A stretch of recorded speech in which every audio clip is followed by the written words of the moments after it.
Então vamos fechando os olhos, nos deixando envolver pela música suave,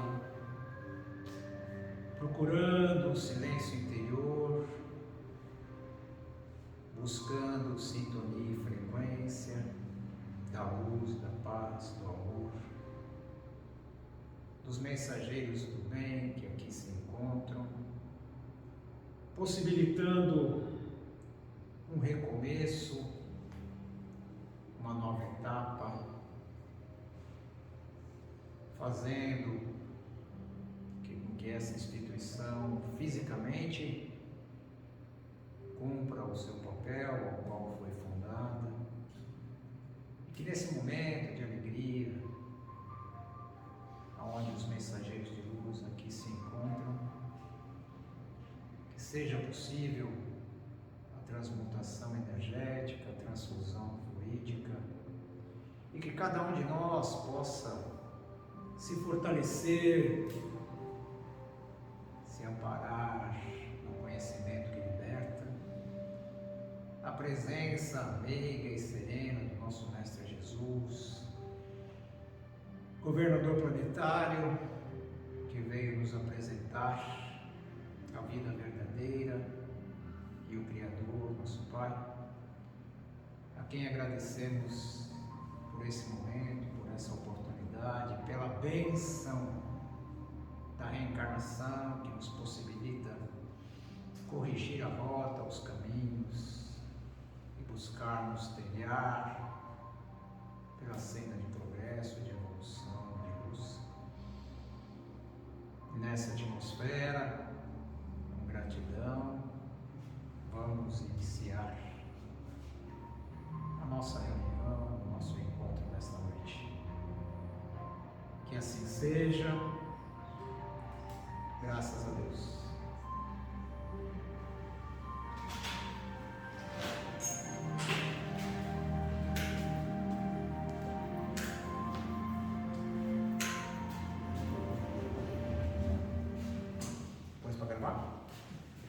Pessoal, boa noite mais uma vez, né?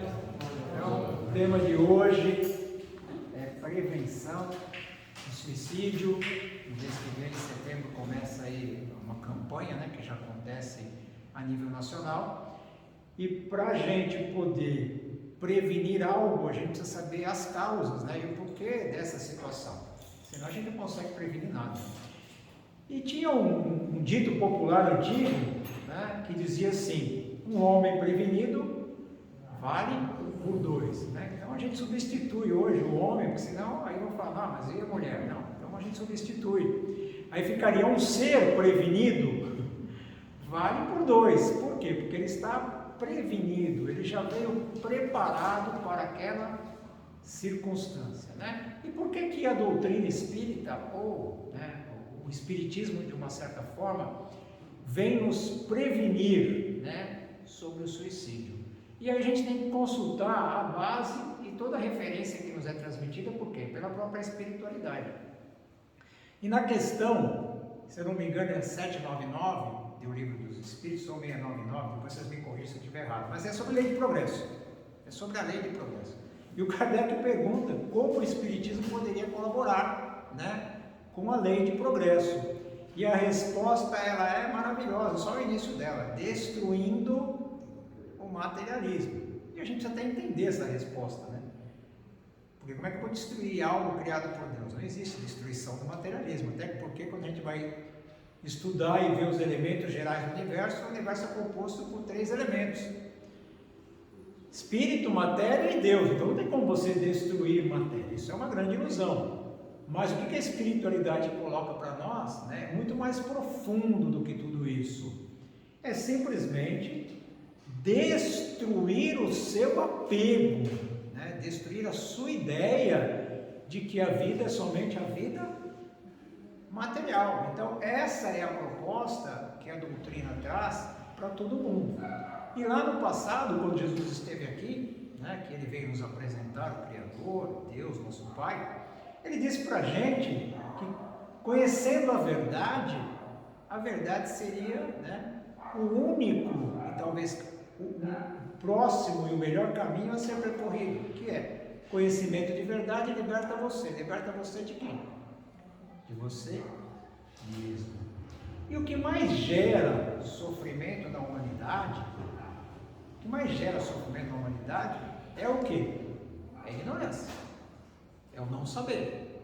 E por não saber, a gente continua o quê? Repetindo os mesmos caminhos, as mesmas rotas, né? E como consequência, repetindo os mesmos erros.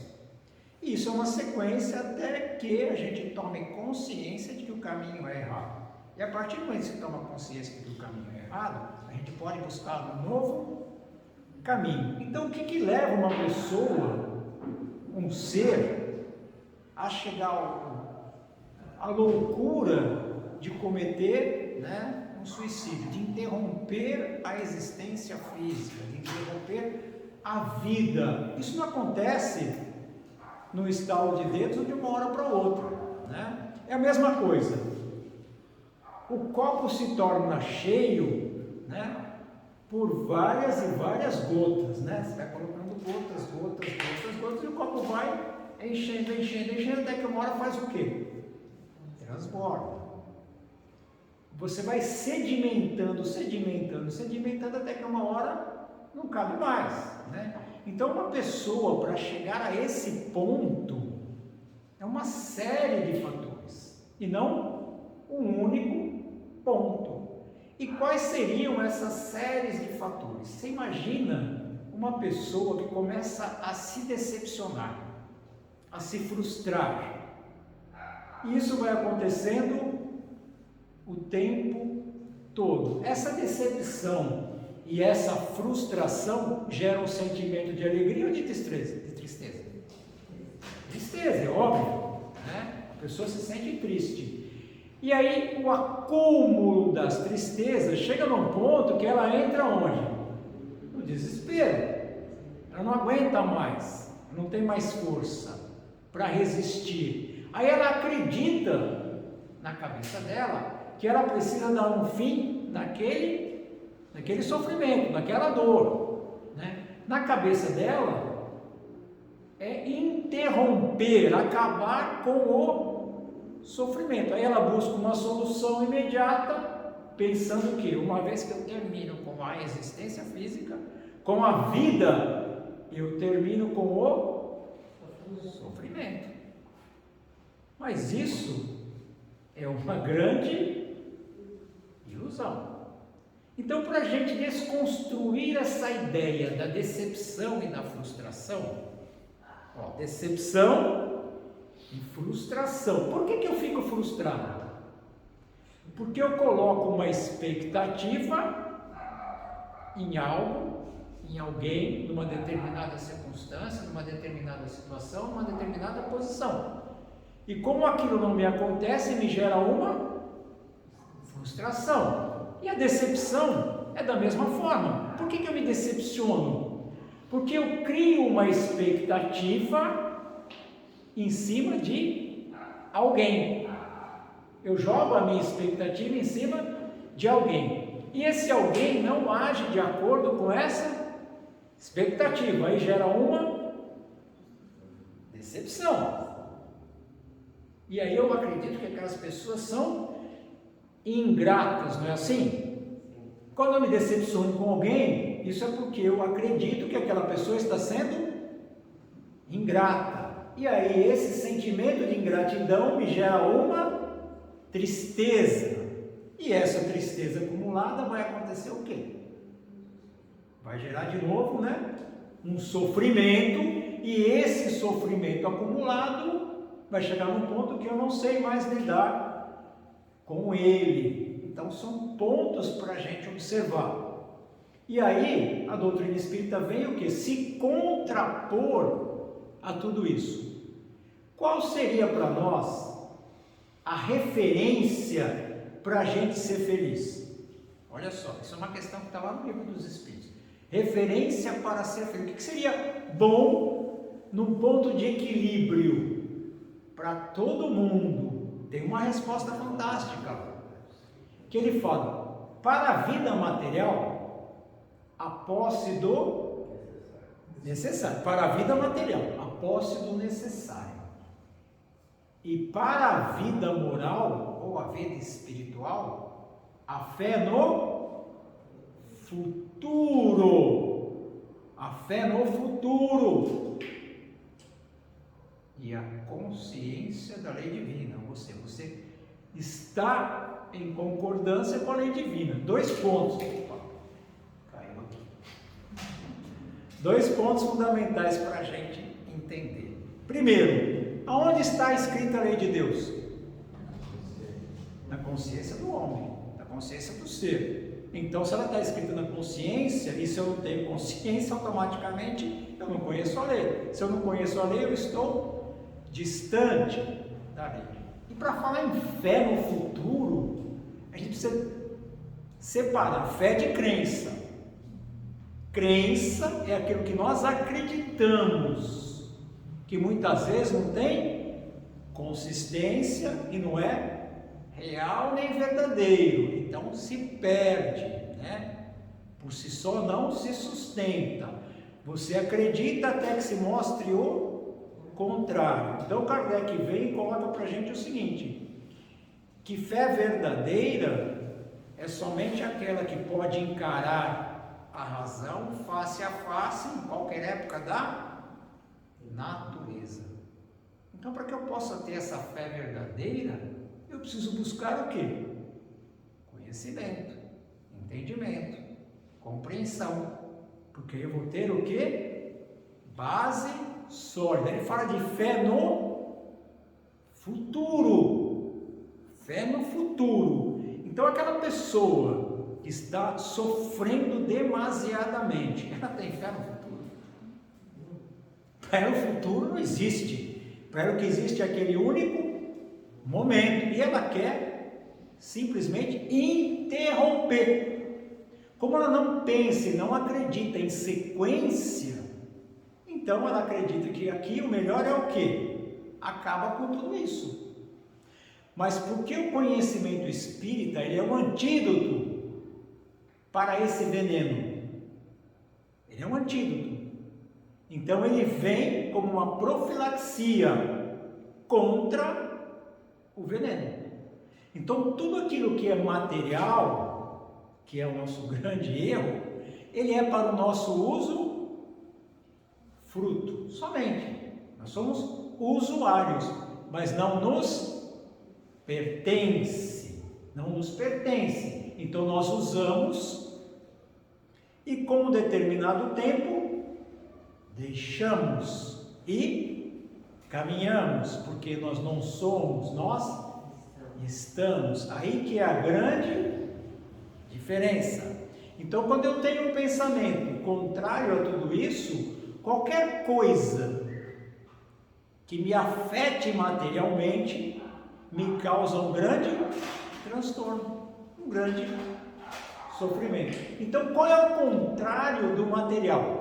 O contrário do material é o espiritual, né?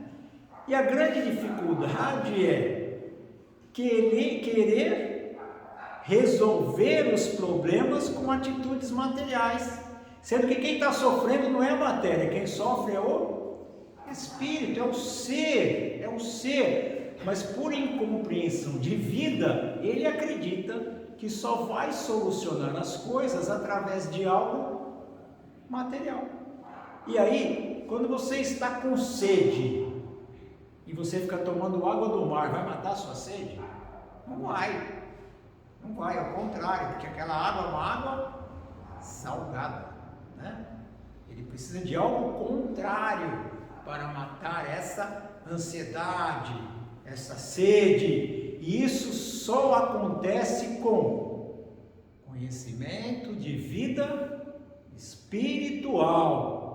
Por isso que o Livro dos Espíritos nos coloca todo um processo de informação para que a gente possa buscar o autoconhecimento e se libertar. Se libertar de quem? Dessas crenças, né? Desse apego, desse vínculo que nós mesmos criamos através do que? Da ignorância, que gera orgulho e egoísmo. O grande mal é o orgulho e o egoísmo. Então, quando eu vou, olha só, quando eu vou tratar as pessoas de uma forma que elas têm que satisfazer o meu orgulho, eu estou na contramão das coisas, como a gente vê as notícias por aí, né? A pessoa se suicidou por causa da mídia social. Teve um caso recente aí, faz pouco tempo, um garoto, né, que colocou algo na mídia e parece que recebeu muitas críticas. Ele simplesmente vai e comete um suicídio por causa da mídia. Olha o poder que um ser que não compreende a vida dá para as coisas e para as pessoas, de direcionarem a vida dele. Isso é complicado, é muito perigoso, né? Por isso que nós vivemos hoje uma época, talvez uma época singular na história da humanidade. Por quê? Porque nós estamos vivendo hoje um momento, aquele momento sublime que Jesus narra, né? Que não haveria nada oculto que não seria revelado. Então hoje as coisas estão tudo aí, tudo vindo à tona. Por que vindo à tona? Para que a gente possa trabalhar a própria mudança. Então aquilo que estava de uma certa forma adormecido, guardado, esquecido, começa a aflorar. E às vezes parece, né, que as coisas inverteram a ordem. Mas não é que inverteu a ordem, é que tudo aquilo que precisa ser ajustado está onde? Evidenciado. Então os meus medos que eu tinha e que eu tinha escondido, hoje eles fazem o quê? Começam a voltar à tona. Para quê? Para eu esconder de novo? Não, para que eu possa conhecer, perceber e modificar. Então tudo aquilo que estava guardado, escondido, ele está vindo, né? Para todo mundo. Então as coisas estão hoje em choque o tempo todo. Mas isso não é ruim, isso é positivo, porque se faz necessário que o conhecimento venha e se torne pleno. Conhecimento de quem? De si mesmo. Porque nós estamos conversando aqui e quem está ouvindo é esse grupo, né? Tudo bem, está sendo gravado, vai ser colocado, tudo é outra realidade. Mas agora aqui nós estamos ouvindo. E isso é importante para que a gente possa alicerçar em nós mesmos esse conhecimento que nos faz caminhar de uma forma diferente. Porque quem aqui pode garantir que está imune a isso? Não dá. A gente não sabe qual é o dia de amanhã, né? Então só está imune aquele que tem conhecimento. Conhecimento de quem? De si mesmo, que domina a si mesmo, para que não caias nas tentações. Olha só, cair em tentações. E a tentação não está fora, ela está dentro. A pessoa cria uma dependência emocional tal, tamanha, que ela dá a vida dela para quem? Para o outro, para a mídia, para que as pessoas pensam. E a partir daí, como a resposta não é aquela resposta que eu criei na minha cabeça, que eu imagino, então aquela resposta vem contrária, aquilo me causa um dano que na minha mente é irreparável. E só tem um jeito: eliminar. Olha que coisa, eliminar. Mas a gente sabe, através das informações, que morte não existe, que é uma grande ilusão. O que existe é vida, e vida em plenitude. Então não adianta se ausentar da vida, porque quando você se ausenta da vida, você já não vive, né? E achar que interrompe é muito pior. Tem um clássico, né, da literatura espírita, que é o livro Memórias de um Suicida, escrito pela Ivone do Amaral Pereira. Esse livro, para ler esse livro, tem que ter um pouco, ou melhor, muita estrutura. Por que estrutura? Porque ele narra fatos que acontecem com aqueles que pela ilusão, olha só, pela ilusão de que a morte existe, que você vai interromper, que você vai acabar com o problema, com a situação, com a dor, com o sofrimento, chegaram, ao extremo de matar o corpo físico. E aí sofrem as consequências de tudo isso aonde? Na vida, além dessa vida, além dessa existência. Mas nós não vamos aqui entrar nesse detalhe. Por quê? Porque nós vamos falar aqui de sofrimento. Nós temos que falar de vida, e vida em abundância, porque ao contrário do sofrimento, quem está sofrendo não está o quê? Alegre, feliz, realizado, é o sofrimento. Quem está alegre, feliz, realizado, não está sofrendo. Então é sair também dessa ilusão, porque existe uma grande ilusão em achar que alegria somente, onde você massageia ego, leva a algum lugar, não leva. Quando nós falamos de alegria, é aquilo que satisfaz o ser, é aquilo que satisfaz o espírito, é aquilo que evidencia no espírito realizações. E aí nós temos que entender que na questão 258 do Livro dos Espíritos, escolha das provas, as provas que nós estamos vivendo foram escolhidas por quem? Por nós mesmos. Nós escolhemos esse gênero de prova. Para quê? Para que a gente possa superá-las. Superar o desafio, se tornar melhor, crescer, desenvolver, evoluir. Então, se nós tivéssemos que reclamar de algo, nós deveríamos reclamar para quem? Para a gente mesmo. Para a gente mesmo, mas nós escolhemos certo. Como escolheu certo? Escolheu, sabe por quê? Porque quando nós estamos no mundo espiritual, que é a vida verdadeira, nós enxergamos com a visão do espírito imortal, daquele ser que compreende um pouco melhor a vida do que quando estamos aqui presos à matéria, encarnados. Porque esta realidade nova é uma nova oportunidade. Eu não preciso ficar me ocupando do meu passado, dos erros que cometi ontem, dos enganos que cometi ontem, carregando culpa, remorso. Isso é destruidor. Eu preciso compreender que hoje é o que basta, hoje é o que importa, hoje eu tenho em mim condições de fazer diferente. É reconhecer que nós erramos muito. Mas por que a gente erra? Porque não sabe. Não tem a consciência da lei divina, não é consciência da lei de Deus? Deus está aonde? Em tudo. E a consciência tua da lei divina, ela vai desenvolvendo o fruto das suas próprias experiências. Então eu poderia ter a informação de que era errado, mas eu não tinha o sentimento de que era errado, não estava pleno, consciente de que era errado. Então me deixei levar por onde? Pelo prazer, pelo ego, olha só, pela vaidade, e aí eu fiz algo errado, que gerou consequências para quem? Para mim mesmo. Então hoje eu olho de uma forma diferente aquilo, como uma nova oportunidade. Então eu não vou ficar lamentando, não vou ficar reclamando, não vou ficar sofrendo, porque o sofrimento ele é opcional. O sofrimento é opcional. A dor não.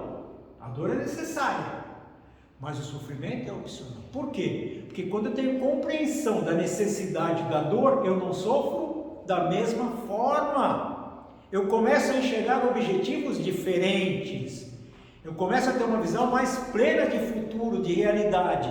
E aí o meu caminhar se torna um caminhar mais sólido, mais consistente. Mas isso é uma conquista. E dá trabalho, não dá? Dá um trabalho, porque o trabalho é cuidar de quem? Do que você pensa, que você sente e do que você faz. E às vezes a gente carrega uma culpa sem sentido, e continua essa culpa vindo em nós, e a gente nem sabe mais que ela existe, né? Porque a gente guardou tão bem guardada e apagou da mente. Só que o apagar da mente não faz com que o sintoma deixe de aparecer. Então o sintoma vem. Para quê? Para que a gente possa perceber que tem algo errado, precisa ser trabalhado, precisa ser modificado, precisa ser transformado. E aí eu vou me tornando um ser cada vez melhor. Errando faz parte. Só não erra quem já sabe, quem conquistou. E nós poderemos falar aqui, né, claramente, firmemente, que o único ser que veio aqui e não errou foi Jesus. Por quê? Porque, segundo a orientação da espiritualidade, espírito superior já conquistou sabedoria. Olha só, sabedoria, já sabe, já domina a ciência, né? Já não tem mais nenhum vínculo material. Ainda reencarna porque não é um espírito puro, é outra realidade, mas é um espírito superior e serve de modelo e guia para a humanidade.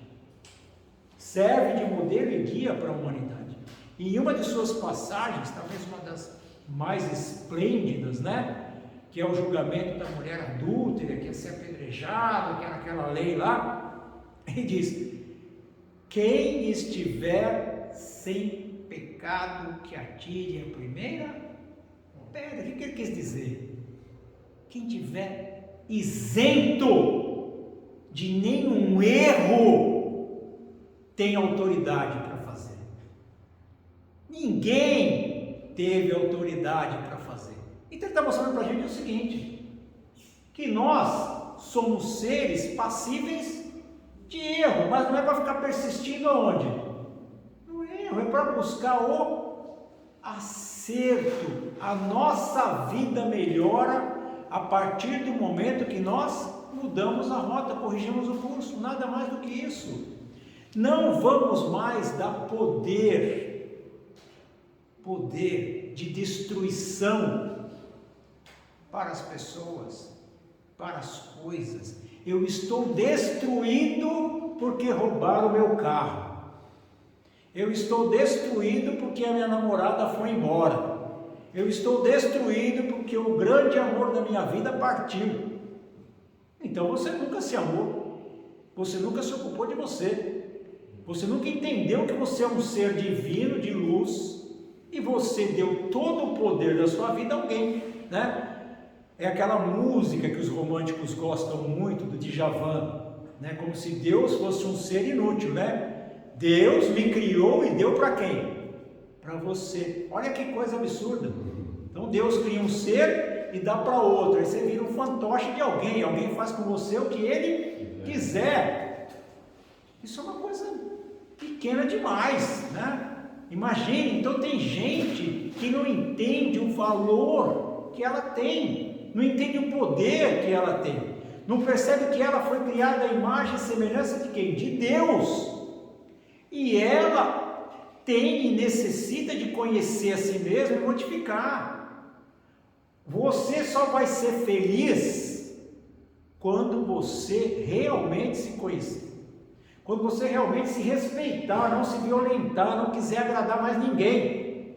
Porque olha só, a pessoa quer agradar o outro, faz tudo pelo outro, esperando o quê? Reconhecimento. Aí o outro não reconhece. Como é que você ficou? Olha só, gerou um processo de decepção e de frustração. Hoje apareceu uma matéria de que o marido matou a mulher e depois deu tiro em policial. Por quê? Feminicídio. É umas coisas assim, você vê uma coisa tão absurda, porque a pessoa direciona a vida dele na mão de alguém. Eu só vou ser feliz se. Quando vai ser feliz? Nunca. Voltando na felicidade, a medida da felicidade é essa que o Kardec colocou, a espiritualidade colocou para ele, é o quê? Posse do necessário para a vida material, quer dizer, você tem um prato de comida, você já não está passando fome. E para a vida moral, fé no futuro, conhecimento. Então olha só, são coisas simples. Agora eu direciono toda a minha existência, a minha felicidade para algo, para alguém, para alguma coisa, e isso não acontece. Chega uma hora a pessoa fala, não tenho mais apego nem gosto pela vida. Aí vai acabar com a vida, mas não vai acabar, é uma grande ilusão, né? E vai ter que recomeçar, né? Quantas vezes forem necessárias, porque Deus, o Criador, olha só, Deus, o Criador, Ele criou vida, e é vida e vida em abundância. Jesus disse isso, eu vim para que tenhais vida e vida em abundância.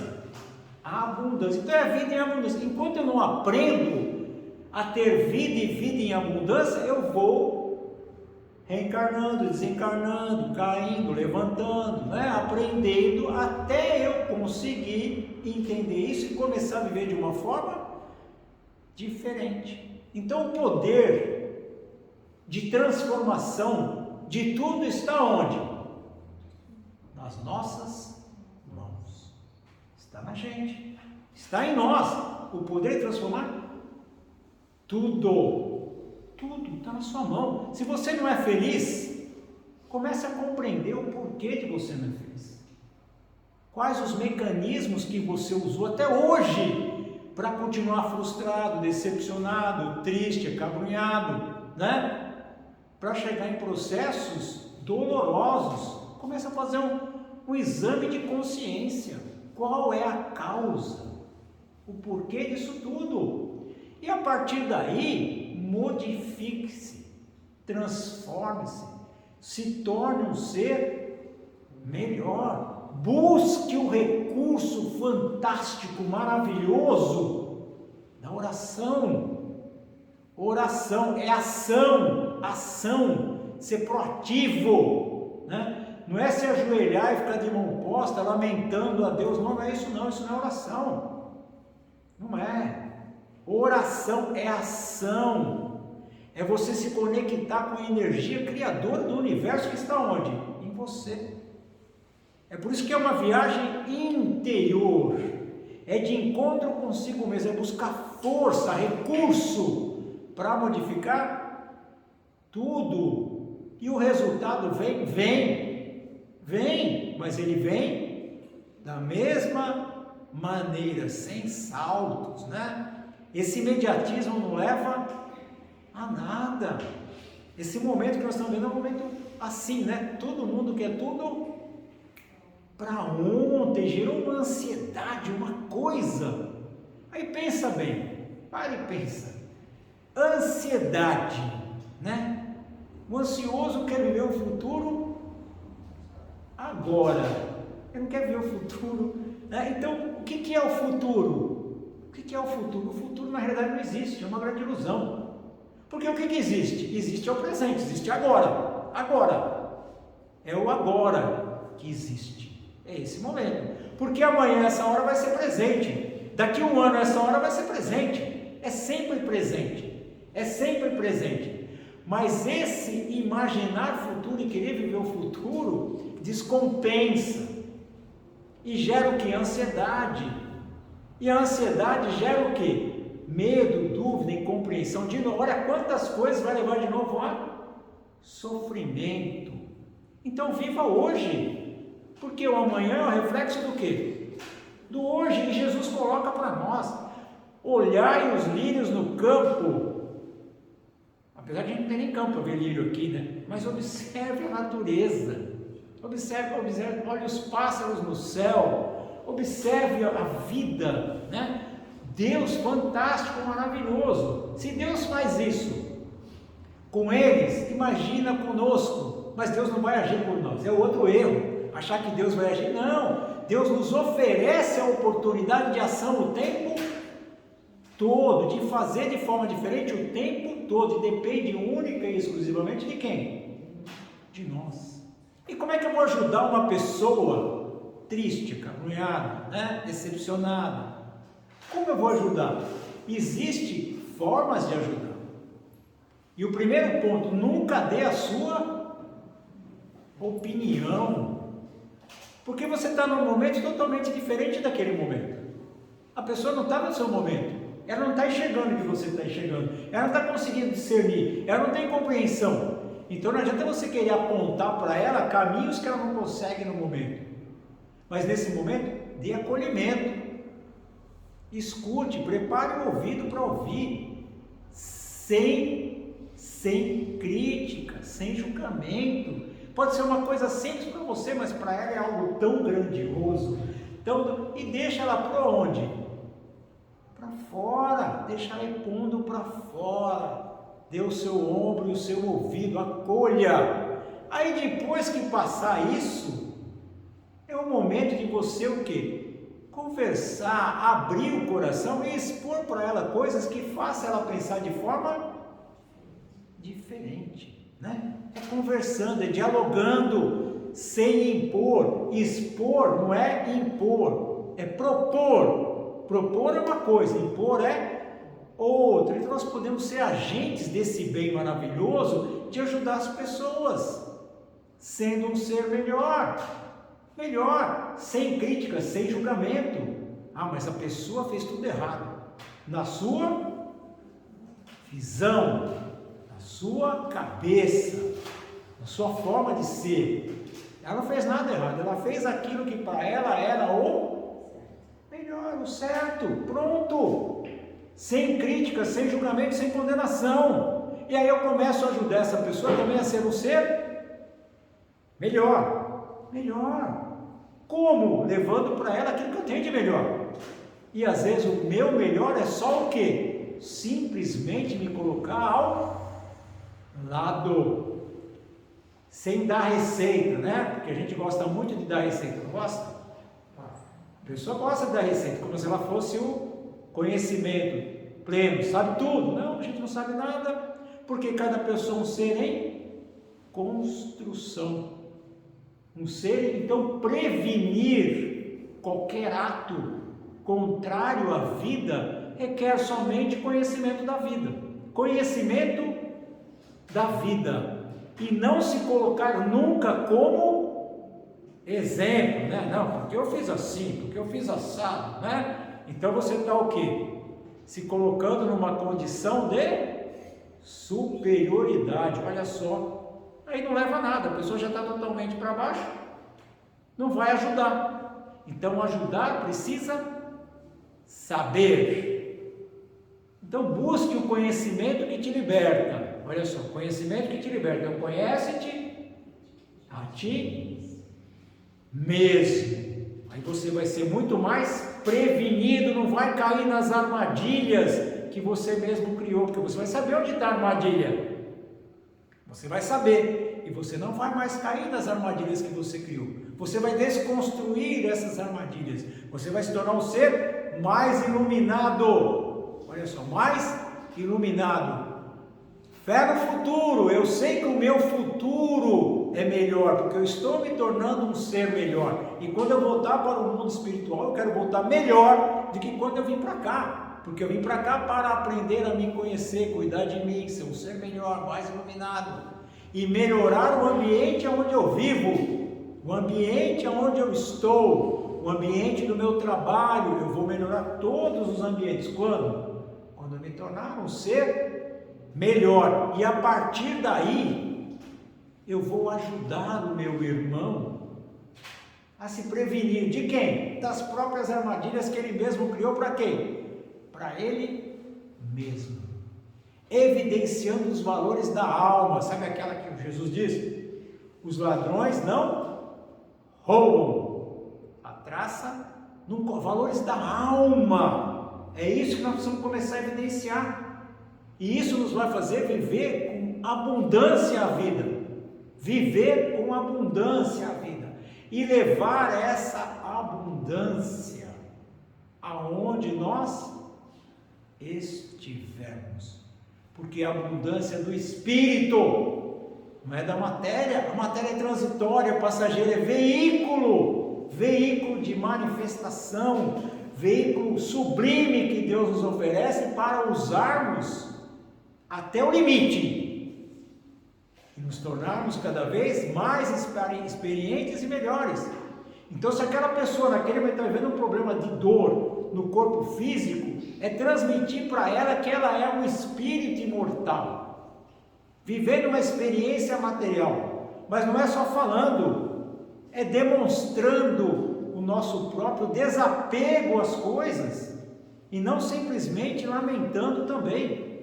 É ajudar a pessoa a superar as suas próprias fraquezas, é mostrar para ela que o futuro dela depende das ações de hoje, que vai ser melhor, e que Deus não abandona, não critica, não condena, não maldiz, não maltrata, que o Criador é puro em amor e nos dá N oportunidades de fazer de forma diferente.